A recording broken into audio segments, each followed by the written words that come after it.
Bonjour tout le monde, j'espère que vous m'entendrez bien parce qu'aujourd'hui je vais faire une vidéo où je suis assise et pas face au micro de mon téléphone. J'avais envie pour une fois de vous faire une vidéo tag parce que je me sens légitime pour faire ça. Au début je me disais c'est que des youtubeurs super connus qui font les tags donc je vais pas moi faire ça.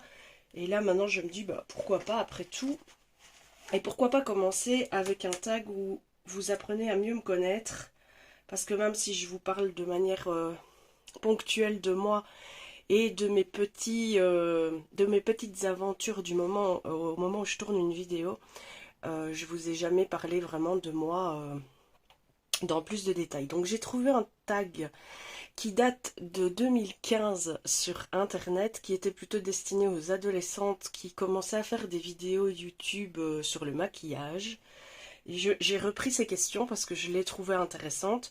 Il y a donc 30 questions. Moi, j'en ai éliminé 5 qui ne me correspondaient pas du tout ou qui étaient redondantes. Donc du coup, ça fait un tag de 25 questions qui va vous permettre de mieux me connaître, de mieux savoir qui je suis. Et donc, c'est parti. Et en même temps, je vais continuer mon nuancier des feutres OUU sur ce format-là, que j'aime beaucoup, que j'ai trouvé sur le blog de Émilie, donc Panoramimix, qui les met à disposition, qui a fait un travail de dingue pour qu'on puisse avoir des nuanciers dans toutes sortes de formats. C'est impossible que vous ne trouviez pas le format qui vous convient à vous. Ceci étant dit, je vais essayer de me concentrer, de faire les choses au mieux parce que faire plusieurs choses en même temps, je vous avoue que c'est un exercice, mais j'adore faire en sorte que mes journées comportent des exercices, quels qu'ils soient. Parce que ça veut dire, quand on fait des exercices, qu'on ne fait pas du surplace, qu'on essaye de s'améliorer, de se réinventer, de se challenger, ce qui amène toujours à la fin un sentiment de victoire.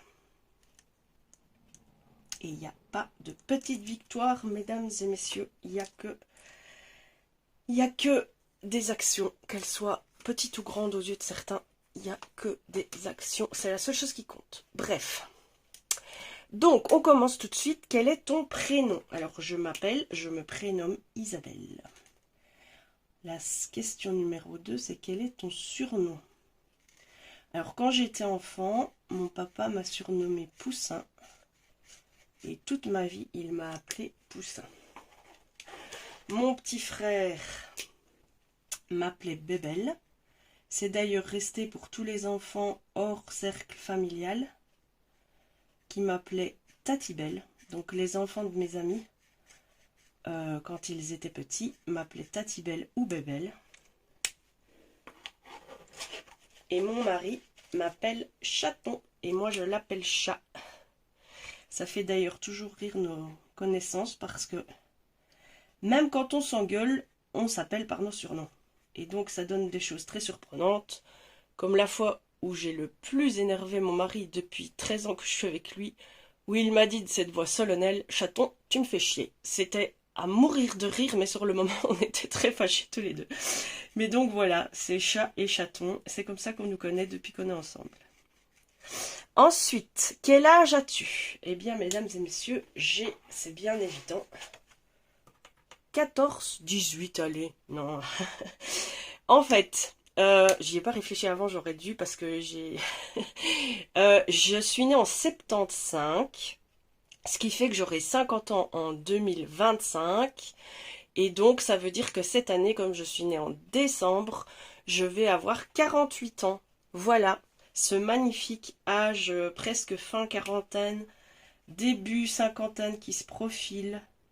Et vous savez quoi? Je n'en reviens toujours pas d'avoir cet âge-là. Je n'ai pas vu passer les années. C'est impressionnant. Quand je pense réellement de manière intellectuelle à l'âge que j'ai, je me dis, vous allez trouver ça con, mais je me dis, c'est pas possible, c'est l'âge de ma mère. Comme si j'avais arrêté de compter quand j'ai quitté la maison à 18 ans. Enfin, je sais pas si vous comprenez ce que je veux dire, mais j'ai toujours du mal à intellectualiser l'âge que j'ai. Et pourtant, Ma fille est née à 26 ans, je vous en parlerai plus tard, donc c'est tout à fait logique que j'ai l'âge que j'ai. Mais ça rentre pas tous les jours, tous les jours. Ensuite, quel est le jour de ta fête? Je n'en ai aucune idée, parce que je ne suis pas du tout intéressée. Enfin, intéressée, c'est pas que je m'en fous, mais enfin, en fait, si le jour de ma fête, c'est le jour de mon anniversaire, point barre. La Sainte-Isabelle, très sérieusement. Je sais qu'on me la souhaite, mais moi, je ne sais pas. Je n'ai jamais fait attention à ça. Alors, quelles sont tes origines? Alors, pour le peu que j'en sais sur ma famille, mes origines sont belges. Je pense que du côté maternel, il y a un petit peu de français. Mais bon, si on s'intéresse à l'histoire de la Belgique et à la relative jeunesse de notre pays dans l'histoire de l'humanité, il est bien évident qu'être belge ne signifie pas grand-chose sur fond historique, quoi. Donc, je suis très probablement d'origine française, comme la plupart des Belges, ou d'origine hollandaise, bien que je ne sais même pas dans quelle mesure. Si, je pense que la Hollande est un pays qui existe depuis plus longtemps que la Belgique, mais enfin voilà. J'ai voulu faire un peu d'esprit et je me ramasse. Donc on va dire belge, n'est-ce pas? Je suis belge. Alors, quelle est ta taille? Et alors, c'est une question, on voit très bien que c'est des ados qui ont fait ça parce que elles demandent la taille, mais pas le tour de taille. Donc, en hauteur, je mesure 1,75 m. Pardon pour ce petit intermède musical. Donc, je mesure donc 1,75 m en taille. Je suis grande, j'ai toujours été considérée comme grande. Ça a même été une source de complexe pour moi à l'adolescence parce que je dépassais toutes mes copines d'une tête largement. Et bah, c'est très compliqué quand on est adolescent d'être grand parce qu'on se fait repérer direct. On est toujours au fond sur les photos et on est toujours désigné volontaire d'office parce que notre tête dépasse de celle de tout le monde. Donc on voudrait pas se faire remarquer et on se fait toujours remarquer. Et alors, la question, il y avait une autre question qui parlait de la pointure. J'ai trouvé ça un peu spécial, mais bon. Donc j'ai tout regroupé en une question parce que ce qui est un petit peu paradoxal chez moi, c'est que je suis grande, mais je fais du 38 en pointure. Enfin, j'ai longtemps fait du 38. Maintenant, à mon âge, j'ai les pieds qui se sont un petit peu émancipés, on va dire. Je suis passée au 39,5. Mais oui, j'étais grande, mais j'avais des petits pieds. Et ça a toujours été super chouette parce que j'avais pas de problème de chaussures. Parce qu'autant maintenant, on trouve facilement des chaussures femmes en 41, 42, 43. Autant quand j'étais ado, c'était beaucoup moins facile de trouver des chaussures chouettes, féminines, pour les filles qui faisaient des tailles un peu plus grandes que la norme, quoi. Ensuite, alors, as-tu des frères et sœurs? Là, c'était juste cette question-là. Et moi, j'ai rajouté, as-tu des enfants? Parce que bah, forcément, je suis plus ado. Donc, j'ai un petit peu modifié les questions en fonction de ma situation. Et donc, j'ai un frère qui est 5 ans plus jeune que moi. Et j'ai, d'un premier mariage, 4 enfants. Donc, ma fille va avoir 26 ans. Parce qu'elle est née en... Attendez, il faut que je fasse des calculs, je suis désolée. Elle est née en 97. Donc 97... Oui, c'est ça. Je pense que je compte bien. Elle aura 26 ans en mai. Donc elle a une fille elle-même qui a 7 ans. Et elle va avoir une autre petite fille au mois de octobre. J'ai un fils qui est né en 99. Donc il a eu 24 ans en mars. Il a lui-même un petit garçon de 2 ans. Enfin bientôt 2 ans en juin. Et il aura une petite fille au mois de septembre. J'ai une fille qui est née en 2002, en janvier. Donc, elle a eu 21 ans. Et j'ai une autre fille qui aura 20 ans en mai également. Ce qui est bizarre dans ma maternité, c'est que j'ai jamais calculé pour avoir mes enfants. C'est la nature qui m'a offert cette généreuse dotation. Et ma première et ma dernière fille sont nées, l'aînée le 21 et la dernière le 15 mai.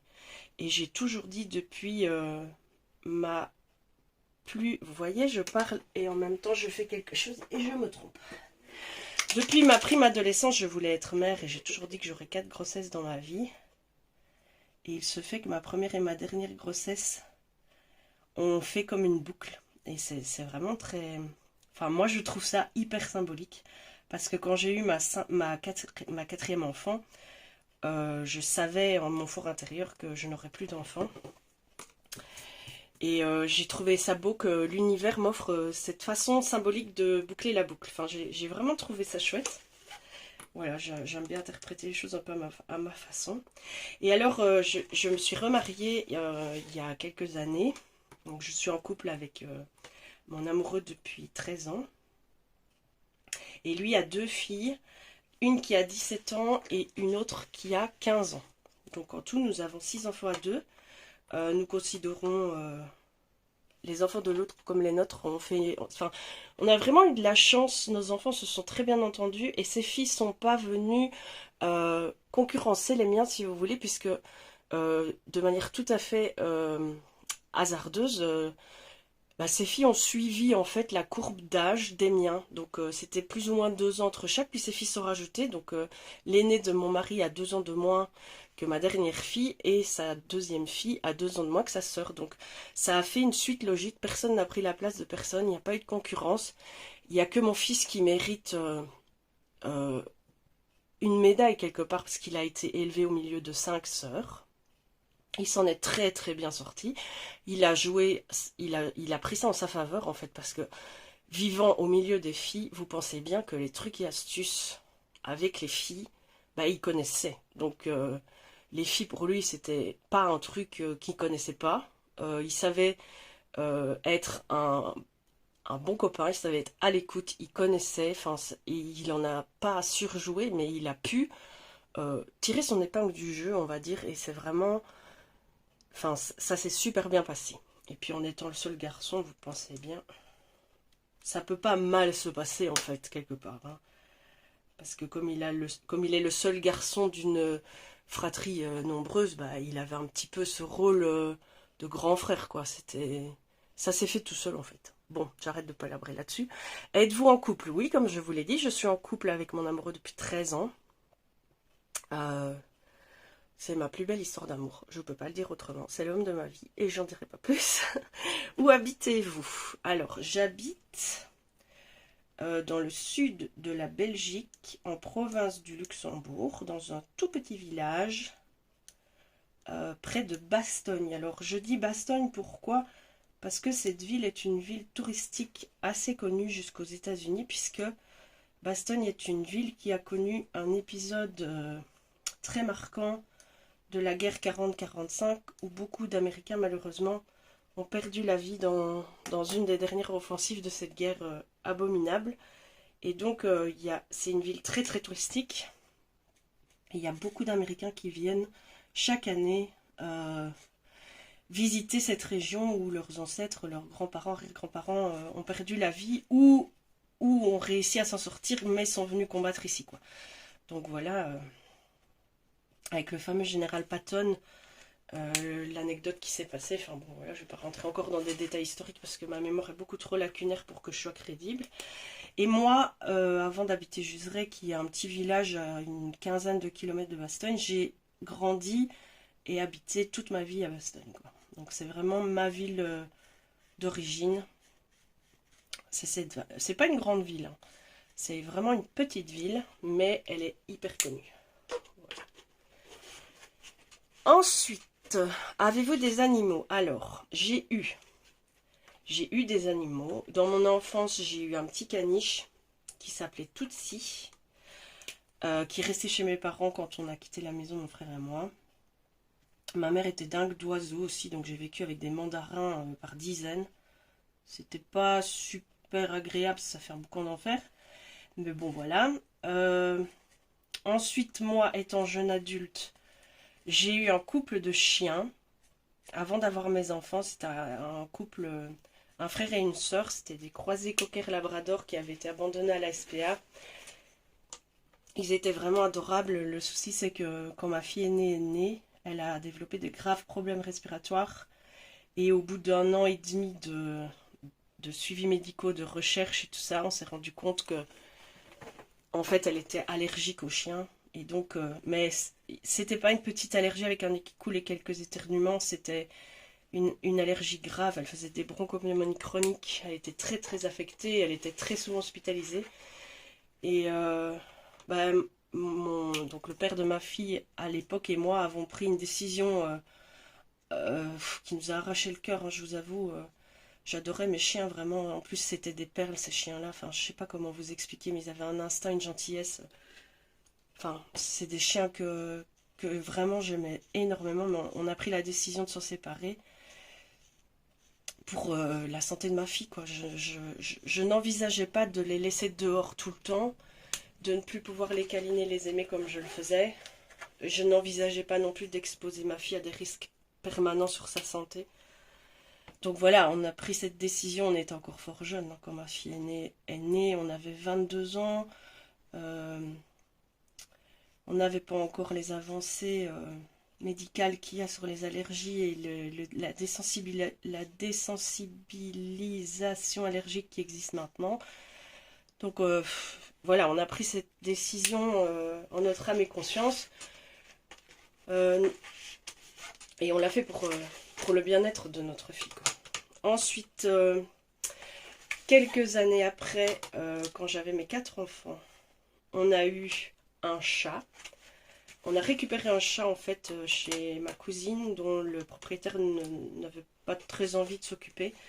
Et pourquoi j'ai adopté ce chat? Parce que il faut savoir que j'ai été éduquée dans, pas la haine des chats, mais mes parents, franchement, c'était pas du tout leur tasse de thé, les chats, je sais pas pourquoi. Et j'ai développé une peur envers les chats. Et donc je n'en voulais pas. Et là, il y avait ma petite fille, donc Léana, la dernière, qui était encore tout bébé. Et le chat s'est approché d'elle et a été d'une douceur. Il a laissé le bébé la manipuler, elle n'a pas réagi. Et la vie a voulu qu'elles aient plus ou moins le même âge, à quelques mois après. Et donc, bah, je l'ai ramenée chez moi. Et il se fait que l'aventure s'est terminée en novembre de l'année dernière. On a abrégé ses souffrances parce que ça devenait trop difficile. Et Dior a vécu avec nous pendant 19 ans, quoi. C'était une très belle histoire avec ce chat. Elle nous a suivis dans nos déménagements. Elle a toujours fait partie de nos vies quelque part. Donc voilà. Et depuis Dior, je n'ai plus d'animaux. Alors avec Dior, il y a eu Eureka, un autre chat que j'ai vraiment adoré. C'était juste après mon divorce. J'ai accueilli ce petit chaton qui a été d'une aide psychologique, vous avez même pas idée. Et lui s'est fait renverser par une voiture, malheureusement. Il a fallu l'euthanasier parce que la vessie était touchée et qu'il n'y avait pas moyen d'opérer. En plus, il avait une fracture ouverte Enfin, l'amputation était envisageable, mais quand on s'est rendu compte que la vessie avait éclaté, c'était plus envisageable de l'opérer. Et j'ai aussi recueilli un petit Lemon, un petit roux, qui a vécu tout pile 1 an et qui s'est fait aussi renverser par une voiture. J'habite le long d'une route où les gens ne sont pas respectueux des limitations de vitesse. Et j'ai beau avoir derrière chez moi tous les champs et la forêt que les chats peuvent apprécier, il a fallu tous qui traversent au moins une fois la route et qui se mettent en danger. Dior elle-même a eu le bassin fracturé, mais elle n'est pas décédée, elle s'en est sortie. Mais ça l'a jamais empêché de continuer à traverser, quoi. Mais elle s'est plus jamais fait avoir, mais bon. Donc voilà, et depuis j'ai vécu des deuils, ça a été difficile pour moi de perdre mes chats. Et depuis Dior j'ai décidé, malgré le manque que ça apporte, hein, c'est sûr, ça apporte un manque, surtout que je suis tout le temps à la maison, mais je veux plus revivre cette sensation de tristesse intense de perdre un être cher, parce que j'arrive pas à me reconstruire en fait, c'est des chagrins qui s'accumulent. Et chaque fois, c'est de plus en plus marquant et j'ai plus du tout envie de ça. Mais j'ai adoré vivre avec mes animaux. Tous, je les ai aimés tous. Ah, j'ai aussi eu, à la belle époque, pour ma fille aînée, un lapin et un cochon d'Inde. Mais là encore, ils n'étaient pas super heureux parce que mes enfants, finalement, s'en occupaient pas. Et c'était très, très contraignant. Et ils n'étaient pas assez... Ils se laissaient pas assez manipuler. Donc, les enfants s'en sont assez vite désintéressés. Et donc j'ai trouvé, le lapin a eu un cancer, c'est pas très réjouissant. Et le cochon d'Inde, on l'a donné à une petite famille qui, eux, ont réussi à le manipuler. Elle avait une fin de vie super intéressante dans cette famille-là. Ensuite, as-tu des tatous ou des piercings? Alors, je n'ai jamais franchi le cap des tatouages, même si j'adore ça. Tous mes enfants sont tatoués. Mes 4 enfants, hein. Les enfants de mon mari sont encore un peu jeunes. Mes amis. Voilà. Ensuite, gauchère ou droitière? Droitière, fondamentalement. Mauvaises habitudes. Alors, des mauvaises habitudes, bah, je pourrais dire que je suis shopping addict. J'achète tout ce qui me fait envie sans trop réfléchir. Mauvaises habitudes, sinon au niveau alimentaire. Plus maintenant, j'en ai eu pas mal, mais j'en ai plus, presque plus. Je grignote encore un peu de temps en temps, mais de moins en moins, parce que ça me cause plus de comment dire, ça me procure plus le bien-être que ça me procurait. Ensuite, tes cheveux, quelle est ta coupe de cheveux et quels sont tes clashs capillaires? Je trouvais ça intéressant de rajouter cette petite particularité, parce qu'à 16 ans, on fait pas de clash capillaire, mais à 48, bien évidemment, oui. Donc, tes cheveux, j'ai une coupe courte, facile à entretenir. Dans mon adolescence, j'avais les cheveux très très longs. Et puis, j'ai essayé plusieurs fois dans ma vie d'adulte de ravoir des cheveux longs, mais ça ne va pas du tout. Avec mes grossesses, c'est les cheveux qui ont pris. Du coup, c'est très filasse, ça a une certaine longueur, ça n'a pas de forme, c'est pas joli, ça n'a pas de volume. Donc c'est la coupe courte. Et 2 fois dans ma vie, ne sachant pas me coiffer le matin, j'ai passé la tondeuse. Donc j'ai eu 2 périodes de ma vie où j'ai eu la boule à zéro. Et franchement, c'était pas si mal. Ça m'allait bien. Maintenant, ça m'irait plus parce que j'ai beaucoup plus de poids qu'à l'époque. Mais à l'époque, ça m'allait quand même pas mal. J'ai aussi fait un clash capillaire qui a beaucoup marqué certaines personnes. C'est que à une époque, pas si lointaine, c'était il y a une quinzaine d'années, j'avais des cheveux mi-longs, on va dire. Où je mettais beaucoup de gel, je faisais un truc très volumineux, pas vraiment brosse, mais entre les deux. Et j'avais fait blond et noir à la Cruella. Pas gauche-droite, hein, pas blond à gauche et noir à droite, mais c'était des mèches blondes et noires en même temps. Et ça a même provoqué un mouvement de recul chez mon voisin quand il m'a vu la première fois. Donc, et quelques années après, mes voisines dans le village, parce qu'à l'époque j'allais chercher mes filles à l'école, et quelques années après, mes voisines m'en ont reparlé dans le village en me disant mais qu'est-ce qui t'avait pris cette fois-là, quoi. Donc en fait j'ai été le gros sujet de discussion commérage du voisinage pendant quelques temps. Et moi je vous avoue, j'adorais, je trouvais ça tellement classe. Bref. Quelle est ta couleur préférée? Alors j'en ai 2 qui sont sur le même podium depuis des années, c'est le rose, mais un certain type de rose. Plutôt ce rose-ci, il passe pas très très bien à la caméra, c'est plutôt un vieux rose comme ça. Et le turquoise. J'ai eu des interdictions de couleurs dans ma vie. J'avais envie de vous partager cette anecdote, parce que le père de mes enfants était un supporter de foot en Belgique. Il supportait l'équipe du Standard, je pense qu'il la supporte toujours d'ailleurs, qui est évidemment à l'effigie du rouge. Et les ennemis jurés des Standerman, c'est les Anderlechtois qui sont mauves. Et donc, je ne pouvais pas mettre du mauve à mes enfants. C'était hors de question. Et ma mère, quant à elle, détestait le vert et toutes les formes de vert. C'était vraiment... c'était du dégoût, quoi. Elle détestait le vert. Je n'ai jamais su pourquoi. Donc pendant longtemps, je n'ai pas introduit le vert dans ma vie. Une espèce de loyauté éducative, je ne sais pas. Et pourtant, j'aime énormément aussi les gammes de verts. J'aime beaucoup les verts, en fait. Donc voilà, ça s'est fait petit à petit. J'avais envie de vous le dire parce qu'en fait, notre éducation joue aussi dans nos préférences, enfin ce qui nous définit, quoi, comme le dégoût des chats ou la version des chats que j'avais au début, et puis finalement moi je suis vraiment de la team chat, pas du tout de la team chien avec le recul. Et pareil pour les couleurs, quoi. On a parfois tendance à s'approprier les goûts des autres par loyauté, c'est étrange quand même. Alors, quel est ton parfum de glace préféré? Mon parfum de glace préféré aujourd'hui, à ce jour, c'est la glace caramel beurre salé de chez Häagen-Dazs. Ton émission TV préférée? Alors j'en ai pas, je déteste la télé, toutes les émissions. Je ne supporte pas tout ce qui est télé-réalité, j'ai horreur de ça. Je n'aime pas tout ce qui est émission de jeux où c'est surjoué, où on essaye de nous amener le stress des résultats, les émissions de challenge, les émissions... Je n'aime pas ça, j'en suis navrée, hein, je ne les critique pas, mais n'arrive pas à m'imprégner là-dedans. Et d'ailleurs, depuis des années, je ne regarde plus la télé en soi. Je regarde que des séries. Et c'est d'ailleurs la question suivante, quelles sont tes séries préférées? Alors, c'est très compliqué à répondre parce que je suis une grande consommatrice de séries. Et séries préférées, j'ai adoré Urgence. Mais bon, c'est déjà plus ancien, hein. Urgence, c'est une des toutes premières séries médicales qui a été mise sur le marché des séries. Et je me suis très fort euh, impliquée dans cette série et je l'ai revue il n'y a pas longtemps dans son intégralité. Et mon Dieu, qu'est-ce que j'ai pleuré. Sinon, j'ai beaucoup aimé Supernatural, les 17 saisons. C'est mon mari qui m'a fait découvrir ça. Je me suis fort attachée au personnage. Série Lucifer, je pas... Ouais, c'était pas mal. Qu'est-ce que j'ai encore...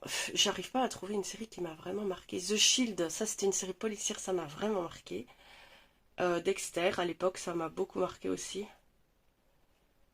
Sinon, une série que je regarderai plusieurs fois de suite sans m'en lasser, c'est Friends et Big Bang Theory. Ça, c'est deux séries réconfortantes. On les connaît par cœur, mais on y retourne parce que ça nous fait du bien. Donc voilà. Film préféré de tous les temps, Dirty Dancing. C'est un film dont je ne me lasse pas. Je pourrais le voir, le revoir, le re-revoir sans jamais m'en lasser. Cet acteur est... Enfin, c'est tout, hein. Tout ce qui fait le film là-dedans, c'est tout. C'est un film qui a marqué mon adolescence, qui a marqué mon fantasme de l'histoire d'amour, de l'amour, de tout ça. C'est vrai. Et je ne sais absolument pas danser. Et pourtant, je rêve qu'on vienne chercher bébé dans un coin. Mais bon, vous me verriez bouger sur une piste, vous comprendriez que ça s'arrêterait très vite. Mais bon, le fantasme est là, c'est vrai. Patrick Suez vient me chercher, je danse comme bébé. Et ensuite, qu'est-ce que ça dit? Ta fête préférée? Incontestablement l'ambiance de Noël. Pour la magie, les paillettes, tout ça, pas du tout pour le repas, la décadence, l'avalanche de cadeaux, tout ça, c'est trop. Mais la neige, déjà, les ambiances d'hiver, c'est vraiment mes ambiances préférées. Et la féerie qui se dégage de ça. Donc, ouais, incontestablement Noël et juste après Halloween, parce que j'adore le côté qui fait peur d'Halloween. Même si c'est pas une fête à nous, pas de polémique. Mes réseaux sociaux préférés. Alors, il faut savoir que ce tag a été créé en 2015, à l'époque où les réseaux sociaux démarraient. Aujourd'hui, en 2023, Facebook est devenu complètement obsolète auprès des jeunes. Et pourtant, moi, ça reste un réseau social que j'aime bien, que je continue à utiliser. Enfin, c'est celui que j'utilise le plus. Je n'ai jamais été inscrite sur Twitter. J'ai essayé Snapchat, j'ai pas trop apprécié. J'ai WhatsApp, que j'utilise très ponctuellement. Et à ma décharge, et vraiment, j'ai un peu honte de le dire, je suis archi accro à TikTok. C'est le truc le plus chronophage du monde. J'arrive pas Si, j'ai fort diminué. J'ai trouvé des trucs pour diminuer cette addiction à TikTok. Mais ouais, je suis accro à TikTok. C'est une dinguerie, quoi. Et j'ai aussi Instagram. J'aime bien Instagram avec les photos, c'est chouette. J'aime bien. S'il y en a d'autres des réseaux sociaux, je ne les connais pas évidemment. YouTube, je suis dessus, j'essaye de faire ma petite popote. Pourquoi ton pseudo? Alors c'est pas difficile, j'ai toujours été très attirée par le monde féerique et heroic fantasy. Et quand j'ai voulu créer mon pseudo, Isabelle c'était un peu banal. J'ai voulu chercher un nom de fée qui n'était pas très connu, mais qui existait vraiment chez les fées. Et j'ai trouvé Aglaé, et ça m'a tout de suite plu. J'aimais bien aussi Mélusine, mais Mélusine, c'est archi connu, donc je voulais un petit peu me démarquer. Et donc Aglaé fait du scrap, le jeu de mots de la fée. Voilà, c'est parti comme ça. Et c'est resté maintenant Aglaé, c'est un peu partout, c'est mon pseudo, de loisirs créatifs, quoi, on va dire. Depuis quand fais-tu des vidéos? Alors ça, j'ai pas été vérifié sur YouTube, mais ça date du début de mon scrap. Et donc ça doit faire 6-7 ans que j'ai passé le cap de faire des vidéos. Bon, évidemment, vous allez voir mes premières vidéos, c'est juste un montage de photos à la suite avec de la musique. Parce que parler, là ce que je fais là, c'est la toute première fois que je fais ça, parler dans le vide sans faire un face caméra. C'est vraiment la toute première fois et j'avoue que je m'en sors pas si mal, même si je parle beaucoup trop. Ma vidéo va durer une plombe et merci de la regarder jusque là. En plus j'ai pas ma plus belle voix en ce moment, mais si vous êtes toujours là maintenant, merci, c'est sympa. Ensuite, pourquoi fais-tu des vidéos? Alors, pourquoi je fais des vidéos? On va pas se mentir.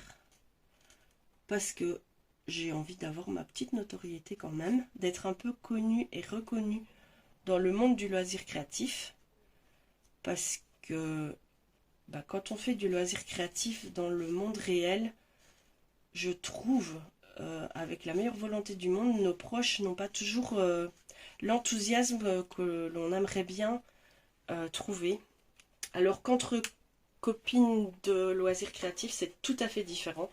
On peut s'émerveiller l'une de l'autre, on partage des anecdotes de loisirs créatifs, nos wishlists, nos désirs, nos envies, enfin voilà. Donc c'est pour rencontrer un peu des gens et puis être un peu montrer mon travail aussi, on va pas se mentir. Si on montre ce qu'on fait sur les réseaux sociaux, c'est pour avoir un peu de reconnaissance. Donc même si je ne me définis pas par la reconnaissance que je reçois sous mes publications, sous mes réalisations et tout ça, ça me fait quand même chaque fois super plaisir et ça gonfle un petit peu notre estime de nous, notre envie de nous dépasser. Je ne crée pas pour les autres, mais j'aime bien être connue pour ce que je fais, on va pas se mentir. La deuxième chose, c'est que quand moi j'ai commencé le loisir créatif, j'étais toute seule parce que j'habite dans une région où il y a très très peu d'ouverture de magasins ou de gens qui font du loisir créatif avéré. Et il y a très peu de moyens de communiquer dans la vie réelle par rapport à ça. Et donc j'ai eu envie très tôt de partager ce que je faisais avec l'idée d'arrêter de se mettre des limites, des barrières, des frontières en se comparant à ceux qui sont meilleurs que nous. Parce que oui, il y en a toujours des gens meilleurs que nous dans les youtubeuses colorieuses que je suis. Il y a des femmes, c'est des artistes, on va pas se mentir. C'est des femmes qui ont un talent inné, qui savent comment associer leurs couleurs, qui savent où mettre la lumière directe, qui savent comment utiliser les matériels pour les mettre en valeur et faire que leur colo soit littéralement un chef d'œuvre. Et nous on est là, on débute, faudrait pas qu'on pense qu'on va arrêter parce qu'on n'arrive pas à ce niveau-là, quoi. Et donc c'est toujours le message que j'ai envie de faire passer dans mes vidéos, c'est qu'il faut faire ce qu'on a envie de faire. Peu importe notre talent et notre capacité, quelque part on s'en fout parce que le but c'est quoi au final? Le but c'est de faire ce qu'on a envie de faire et pas d'avoir un résultat qui soit technique, qui soit une réussite, une perfection. Parce que sinon le but n'est pas atteint en fait. Si on le fait uniquement pour être parfaite et montrer aux autres qu'on est parfaite, on ne s'est pas fait plaisir à nous-mêmes. Vous voyez ce que je veux dire? Donc si nos colos nous plaisent tels qu'ils sont, avec leurs défauts, leur manque de technique, de précision, mais qu'on les trouve beaux parce qu'on voit ce qu'on a mis dedans, le but il est atteint. Et le reste c'est que du détail. Et j'ai vraiment envie que ce soit le fil rouge et la philosophie de ma chaîne en fait. Et j'ai aussi envie, à mon niveau, qui est vraiment... Enfin, les gens qui me connaissent ont toujours tendance à dire que je me dévalorise, mais c'est pas vrai, mais j'ai un petit niveau, j'ai pas de technique, j'ai pas fait d'études artistiques, c'est vraiment ce qui vient de moi, de mes envies et de mes essais-erreurs et de mes expériences à la what the fuck. Mais j'ai envie de pouvoir aider les autres à se libérer du poids de la vie extérieure et à se lancer dans un truc qu'elles ont envie de faire. Voilà, c'est pour ça que je fais des vidéos. Et la dernière question de ce tag, c'est quel pays veux-tu visiter? Alors j'aurais pu la bannir parce que c'est pas du tout quelque chose qui me correspond. Mais je me suis dit autant vous répondre franchement. Et moi, perso, aucun pays ne m'intéresse parce que je n'aime pas du tout le concept de quitter ma maison, de partir dans un endroit que je ne connais pas, vers des gens que je ne connais pas. Je suis très heureuse de voir des reportages sur les pays et tout ça, mais je ne suis pas attirée par le fait de partir de chez moi. Le lieu où je me sens le mieux au monde, c'est ma maison. Et donc, je veux pas visiter de pays. Maintenant, un fantasme, si on pouvait avoir la téléportation, enfin, comment expliquer? Un fantasme, ce serait d'aller au Canada en plein hiver. Voilà, ça c'est vraiment... Si je devais partir un jour, bah c'est là que j'irais. Maintenant, je pars parce que évidemment, je vis pas seule. J'ai un époux qui lui aime bien bouger, donc je vais avec lui et ça va. C'est pas. Mais de base, c'est pas ma tasse de thé, quoi. C'est pas du tout les vacances, les visites, les autres pays. C'est pas du tout ce que j'ai envie ou ce à quoi je pense en fait. Voilà. Donc, ben voilà, j'ai fini. J'ai mes 25 questions. J'ai fait beaucoup de parlotte, mais ça m'a bien plu. Pour finir, je dois taguer 3 personnes, mais comment? Je préférerais que cette vidéo tourne et que quiconque a envie de faire cette vidéo de présentation un peu complète sur soi, n'hésite pas à la faire. Maintenant, si je veux qu'elle soit vue un maximum et qu'elle tourne, je sais que j'aurais intérêt à taguer des gens qui sont connus sur YouTube. Mais est-ce que je suis légitime pour faire ça? Ben, je pense pas. Donc voilà, je vais en rester là. Ce sera donc une vidéo qui sera dédiée à ma communauté qui me suit. Merci beaucoup. Chaque fois, je vous le dis, pour vos commentaires, ça me booste, ça me touche aussi de voir la confiance que vous mettez en ma chaîne pour pouvoir témoigner, pour pouvoir dire des choses, pour pouvoir m'encourager comme ça. C'est super sympa. J'espère vous revoir bientôt dans une prochaine vidéo. Sur ce, je vous dis à bientôt. Faites ce que vous avez envie dans la vie, faites-vous plaisir et n'hésitez pas à franchir le cap. N'ayez pas peur, allez-y.